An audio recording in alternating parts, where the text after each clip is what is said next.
There is a version of you that has never been wounded, a version of you that carries no memory of the doors that were slammed in your face, no echo of the words that cut through you like cold air, no residue of the moments that made you feel small, invisible, or unworthy of the life you were born to live. That version of you is not a fantasy. That version of you is not something you are working toward. That version of you exists right now, fully formed, fully realized, fully alive. And the only thing standing between you and that consciousness is the story you have agreed to keep telling. Think about this for a moment. You carry your past the way some people carry an old suitcase. Heavy, worn, filled with things they no longer use, things that no longer fit, things that were perhaps never theirs to begin with. And yet you lift it every morning. You drag it through every conversation, every new beginning, every moment of stillness where life is quietly offering you something new. You bring it with you into rooms you've never entered. You introduce it to people who have never met you. You let it speak before you do. And then you wonder why the present feels like a continuation of what has already been. Understand this. The past does not live in time. This is something almost no one tells you, and it is the very thing that will change everything if you are willing to sit with it. The past does not live in time the way we imagine. It does not exist somewhere behind you, somewhere you left, somewhere fixed and permanent on a timeline you are walking away from. The past lives in consciousness. It lives in the stories you have accepted as identity. It lives in the assumptions you carry so deeply that you no longer even recognize them as assumptions. You simply call them truth. You simply call them you. Neville Goddard once said that man's chief delusion is his conviction that there are causes outside of his own consciousness. Let that sink into your spirit. What he was pointing to, what he spent his entire life trying to help people see, is this: that every experience you have ever had, including the painful ones, including the shameful ones, including the ones that broke you open at the seams, were projections of an inner state outward into form. And if the inner state changes, truly, deeply, completely changes, then there is nothing in the outer world that is obligated to remain the same. Not your relationships, not your finances, not your health, not the way people see you, not the way the world receives you, nothing. But you cannot change the inner state while you are still holding the past as evidence of who you are. This is where most people get stuck. They want a new life, but they keep using the old life as proof of what is possible for them. They want to be seen differently, but they approach every new interaction with the subconscious posture of someone who has been overlooked, dismissed, or misunderstood before. They want abundance, but they carry the feeling of lack like a second skin, so familiar they mistake it for their own nature. The truth is, your past does not define what is possible. Your past only defines what was created by a previous state of consciousness. And consciousness can change. Consciousness must change if you are serious about living differently. Consider this. When the Bible says, in the book of Isaiah, "Forget the former things, do not dwell on what is past. See, I am doing a new thing." This is not a piece of gentle motivational poetry. This is a metaphysical instruction. This is a map. The voice speaking in that passage is not simply asking you to feel better about your history. It is pointing to a fundamental law of consciousness, that creation is always new, that life is always ready to move in a direction you have not yet traveled, but that it cannot do so while you are anchored to the gravity of what has already been. To dwell on the past is not just emotionally exhausting, it is spiritually costly. It is the single most powerful way a human being can unknowingly block the very miracle they are praying for. Allow yourself to see what is really happening when you replay those old memories. When you revisit that rejection, that betrayal, that failure, that humiliation, you are not simply remembering, you are recreating. You are taking a memory, feeding it with your attention, clothing it in emotion, and representing it to your subconscious mind as current reality. Your subconscious mind does not know the difference between a vividly remembered past experience and a present one. Neuroscience confirms this. Ancient wisdom confirms this. The body responds to a powerfully held memory with the same chemical cascade, the same nervous system activation, the same physiological stress, as if the event were happening right now. You are not recalling the past. You are, at the level of your nervous system, your subconscious, your emotional body, living it again. And your life, which is always a mirror of your inner state, has no choice but to keep showing you a version of what you keep internally activating. This is why simply trying to be positive while holding on to painful memories rarely works. You cannot paste affirmations over an open wound and expect the wound to heal. You have to go deeper. You have to be willing to do what is genuinely radical. Not just change your words, not just adjust your habits, but change the fundamental assumption you are walking through life with.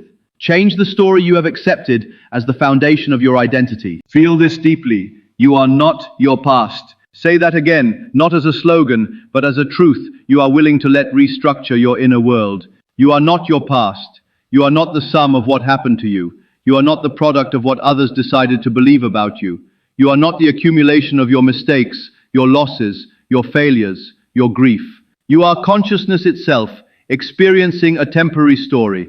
And consciousness has the power, has always had the power, to step out of one story and step fully into another. The question is not whether this is possible. The question is whether you are willing. And that willingness begins not with grand declarations, but with something far more intimate. It begins with a decision, made quietly in the interior of your being, that you are no longer willing to let a dead moment rob a living one. That you are no longer willing to give a past experience authority over a present possibility. That the person you were, who was hurt, who was lost, who was wrong, who was wounded, was a real person living in a real story. And that person deserves your compassion, your understanding, your tenderness. But that person does not have to be you today. You are allowed to grow past your own story. You are allowed to become someone your past self couldn't have imagined.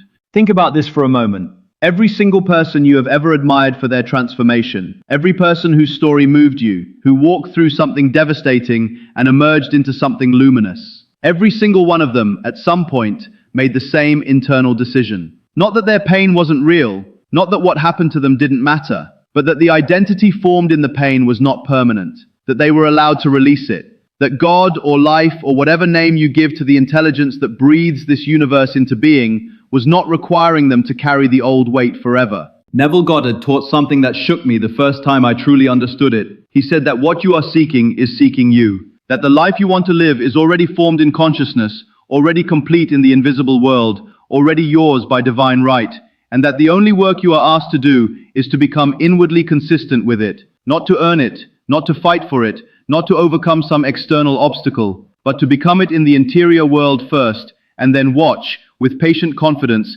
as the outer world rearranges itself to match what you have accepted as true on the inside. And here is where the past becomes the greatest thief, because the past, when you allow it to define your identity, creates the very inner state that repels the future you are reaching toward. If you want love, but your inner assumption is that you are someone who gets hurt by love, your nervous system, your emotional body, your subconscious will not let love settle. Not because you are undeserving, not because God has forgotten you, but because the story you are holding about yourself says love leads to pain, says trust leads to betrayal, says opening up leads to being left. And so love approaches, and some part of you, the part still living in the past, braces for impact, pushes away, closes down, creates the very experience it feared. The same is true for abundance, for recognition, for health, for peace. Whatever you most deeply want, if your inner state contradicts it, your outer world will faithfully reflect the contradiction. Not to punish you, not because you are cursed, but because consciousness is that precise, because you are that powerful, because the creative force within you is so extraordinarily responsive that it brings into form not just what you consciously want, but what you unconsciously assume. Understand this. The subconscious mind is not your enemy. It is the most faithful servant you have ever had. It will execute on every instruction it receives through feeling, through assumption, through repetition, through belief. The problem is that when you are locked in the past, you are constantly feeding it the old program. Every time you replay that memory, every time you retell that story of what happened to you, every time you use your past as an explanation for why you can't, why you won't, why you don't deserve, why it never works out for you, you are programming your subconscious with surgical precision. You are giving it a very clear instruction, and it will build your experience accordingly. So how do you actually do this? How do you ignore the past in a way that is not denial, not spiritual bypassing, not a fragile performance of positivity that collapses the moment life gets difficult? Let me walk you through the truth of it, because this is where the teaching has to become intimate. The first thing you must understand is that ignoring the past does not mean pretending it didn't happen. It does not mean invalidating the pain that was real, the injustice that occurred, the grief that was genuine and earned. Ignoring the past, in the deepest spiritual sense, means removing its authority over your present identity. It means being willing to say, yes, that happened. Yes, it was real. Yes, it left a mark. And now I am choosing to stop using it as the definition of what is true about me today.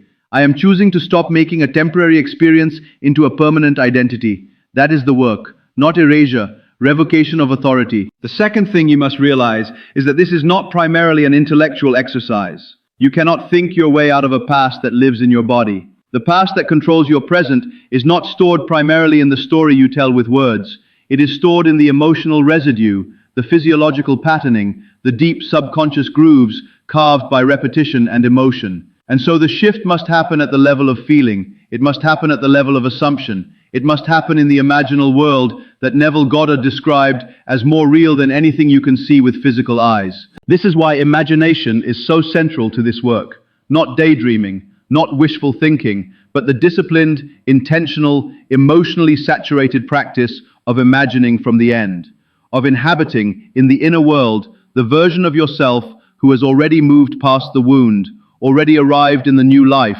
already embodies the identity that the past would have told you was impossible. When you can feel it, truly feel it, not as a thing you are wishing for, but as a reality you are inhabiting, something in the subconscious begins to shift. Something in the nervous system begins to reroute. The old grooves lose their charge. The new assumption begins to take root. Let that sink into your spirit. Your imagination is not a luxury. It is the mechanism by which consciousness creates. When Jesus said in the Gospel of Mark that all things are possible to him who believes, he was not speaking of intellectual agreement. He was speaking of the kind of inner knowing that has moved so deeply into the bones of a person that it has become assumption, has become expectation, has become the default setting from which they interpret every experience. That is the faith that moves mountains, not the faith that hopes things will change, but the faith that is so anchored in the invisible reality of the new self that the outer world has no choice but to conform. Notice what happens when you stop living from the past. Notice what becomes available. There is a quality of presence that becomes possible when you are no longer spending your attention on what has already been. There is a kind of aliveness, a kind of receptivity, a kind of creative openness that cannot exist while your awareness is split between now and then. The present moment, which is the only place where anything real ever happens, the only place where God moves, the only place where change is actually possible, becomes fully available to you in a way it simply cannot be while you are dragging history through the door with you. Think about what you have missed because you were living in the past. Think about the moments of genuine connection that you couldn't receive because some old pain had your heart armored shut.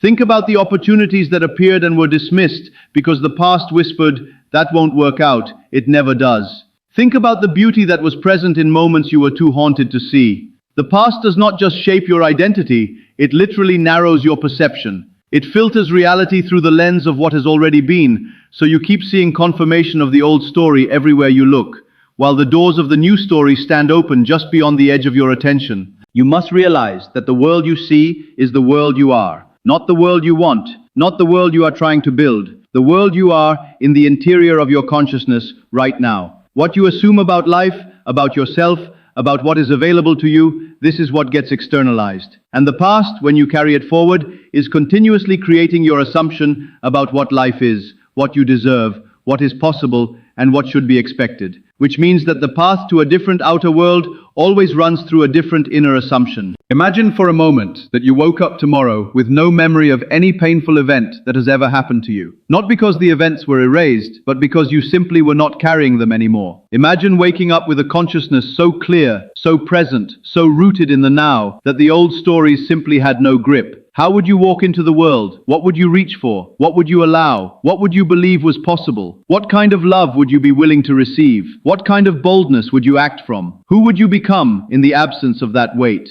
That person is not a fantasy. That consciousness is available to you. Not someday, not after years of healing, not when circumstances finally confirm that it is safe to let go. It is available to you right now. Because your true self, the consciousness that you are beneath the story you have been telling, is not damaged. It was never damaged. It cannot be damaged. What was affected was the story. What was conditioned was the assumption. What was wounded was a layer of identity that was always temporary, always constructed, always made of thought and emotion and repetition, none of which is the real you. The real you, the consciousness that is reading these words right now, the awareness behind the thought, the presence that is noticing this moment, that has never been touched by the past, that is eternal, that is whole, That is, as Neville would say, your I am. The pure sense of being that exists before any story is attached to it. And when you rest in that, when you stop identifying with the content of your story and start identifying with the consciousness that is experiencing the story, you discover something so extraordinary it can only be called awakening. You discover that you were never trapped. You discover that you were never broken. You discover that the cage was made entirely of your own unquestioned assumptions and that the door has always been open. Let this settle within you. In the book of Revelation, John writes of the one who overcomes. I will write on them a new name, a new name. In the ancient world,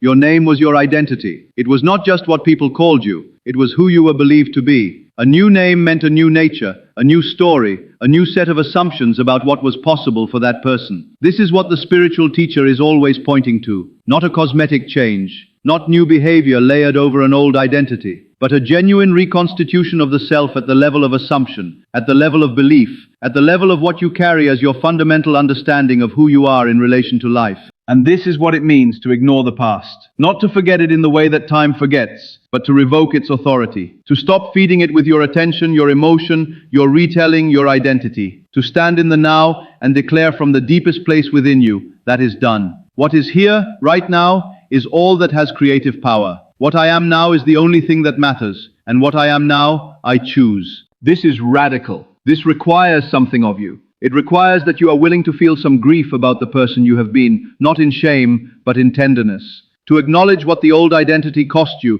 and to be willing to release it with dignity. It requires that you be willing to feel the unfamiliarity of a new story, because new states always feel strange at first. The new assumption has not yet been confirmed by outer evidence, and the mind will want to return to the familiar, to the old, to the known, even if the known is painful, because the subconscious always moves toward consistency, not happiness. It is willing to be miserable if misery is familiar. It is willing to struggle if struggle is the identity it has been given. This is why the Apostle Paul writes in his letter to the Romans, "Do not be conformed to this world, but be transformed by the renewing of your mind." The renewing of the mind, not the improvement of behavior, not the management of outcomes, the renewal of the mind, which is precisely what happens when you stop living from the past and begin living from a new and chosen assumption about who you are. The transformation is the mind, and when the mind changes, truly, deeply, at the level of assumption, the world it creates cannot stay the same. You are not here to be a museum of everything that has ever hurt you. You are not here to curate a collection of your wounds and display them as explanation for why you cannot fully live. You are here to discover what you are capable of when you release the weight of the story that was never fully yours to begin with. You are here to find out what happens to a human life when it stops looking backward and turns its full creative attention toward the infinite possibility of this moment, this now, this breath. The universe, and I use that word to mean God, life, consciousness itself, is always beginning, always. There is no past in the mind of God. There is no record being kept, no score being settled, no debt that must be paid before you are allowed to experience something beautiful. The nature of creative consciousness is perpetual beginning. Every moment, absolutely every moment, is a first moment. Every sunrise is the first sunrise that has ever risen. Every breath you take is the first breath drawn in from this particular configuration of now. And you are always, always new. The only thing that makes you old is the story you insist on carrying into the freshness of each moment. Feel this deeply. When you walk into a room and you are not carrying your past, when you are simply present, simply yourself, simply open, something happens in the space. People feel it. Rooms respond to it. Possibilities that were previously invisible become suddenly, shockingly available. This is not mysticism for its own sake. This is the observable, lived reality of what happens when consciousness is unencumbered. When you are not weighted by history, you move differently. You speak differently. You listen differently. You perceive differently. And because perception is creative, because what you are looking for, you find, and what you expect, you experience. Everything shifts. There is a passage in the Gospel of John, in the story of Lazarus, where Jesus stands before the tomb and says simply, "Lazarus, come forth." And what had been dead for 4 days, what by every earthly measure was gone, finished, beyond restoration, walked out. Now understand what Neville Goddard understood about that story. He was not reading it as a historical report. He was reading it as a map of consciousness. Lazarus represents the desires, the identity, the life that you have buried beneath the weight of circumstance, beneath the accumulated evidence of the past, beneath the tomb of your old assumptions. Come forth is the call to your true self, your possible self, your already complete in consciousness self, to step out of the grave of the old story and into the living light of a new one. You are allowed to come forth. You are allowed to step out of whatever tomb your past has built around you. You are allowed to leave behind the grave clothes, those old patterns, those old reactions, those old beliefs about what you deserve, what is possible for you, what will never change, and walk freely into the open air of what is available to a consciousness that has chosen to begin again. Notice what happens when you stop explaining yourself through your history. Notice what becomes possible when you meet this moment as if it is the only moment that has ever existed. Because in the deepest sense it is. The only place where your life can actually change is here, not in the reflection of what was, not in the anxiety of what might be. Here, in this breath, in this awareness, in this willingness to see yourself right now as someone who is free of what was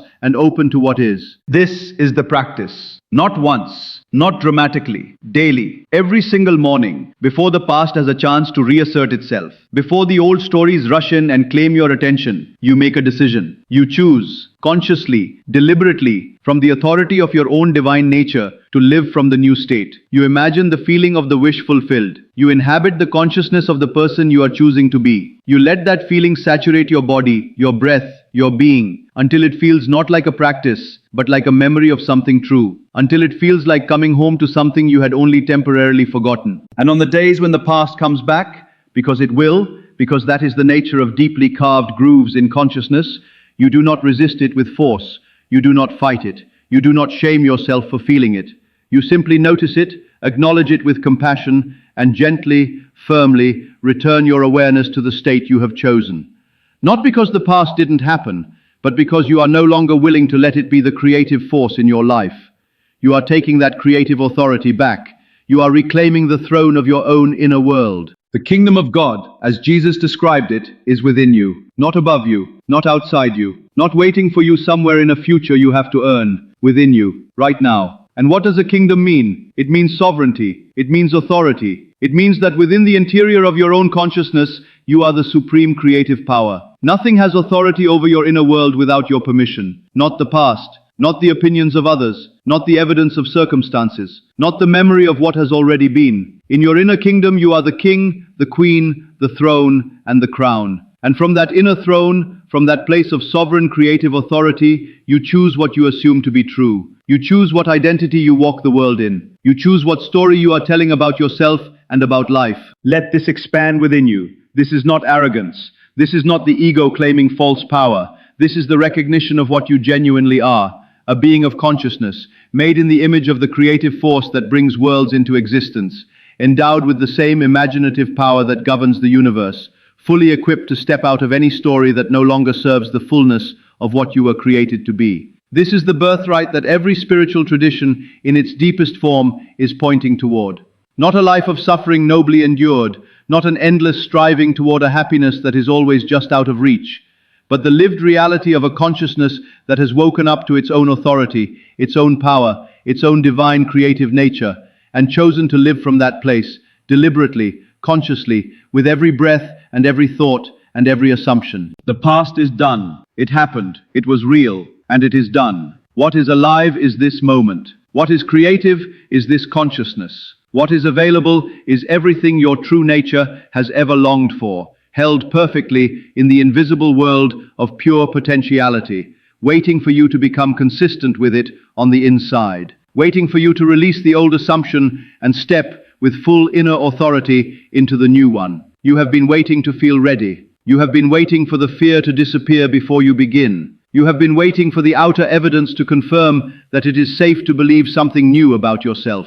But understand this, the evidence always follows the assumption, never the other way around. You do not receive the new life and then decide to believe in it. You believe it, you assume it, you feel it, you live from it. And then, faithfully, inevitably, at the perfect time, the outer world produces the evidence. This is the law. This has always been the law. And you have always known this. In that deep place beneath the noise of the conditioned mind, you have always known that you were more than your story. You have always sensed that the weight you were carrying was not actually yours to carry. You have always had that quiet inner voice, soft but persistent, whispering that you were made for more than a life lived looking backward at a past that no longer exists. That voice is your true self. That knowing is the consciousness that never left, never broke, never accepted the story of limitation as the final word. And it is speaking to you now, not from somewhere distant, not from the heavens above, but from the center of your own being, from the very place in you that is untouched by time, unmarked by history, unstained by any wound the world has ever tried to leave on you. Hear it, let it in, allow it to be more real to you than anything that has ever hurt you. Allow the truth of what you are to rise above the noise of what you have been through. This is not the work of a day, though the decision can happen in a single moment of genuine surrender. It is the deepest, most intimate, most worthwhile inner work a human being can ever undertake. The work of becoming who you have always in truth already been. Free, whole, unencumbered, alive in the only moment that has ever mattered, present to the infinite possibility of now. The past has no power here. You have given it nothing to hold on to. You have taken back the creative authority that was always yours. And from this place, this clear, open, sovereign place, you begin again. Not because you have to, not because the old life was taken from you, but because you have finally chosen, with everything you are, to live forward instead of backward, to create consciously instead of reactively, to inhabit the version of yourself that was always possible, always waiting, always real in the deepest dimension of what is true. That is the freedom you have always been moving toward, and it begins here. It begins now. It begins with this breath, this awareness, this quiet and earth-shaking decision that you are done being defined by what has already passed, and that everything, truly everything, that comes next will be shaped by the new and sovereign consciousness you are stepping into in this very moment.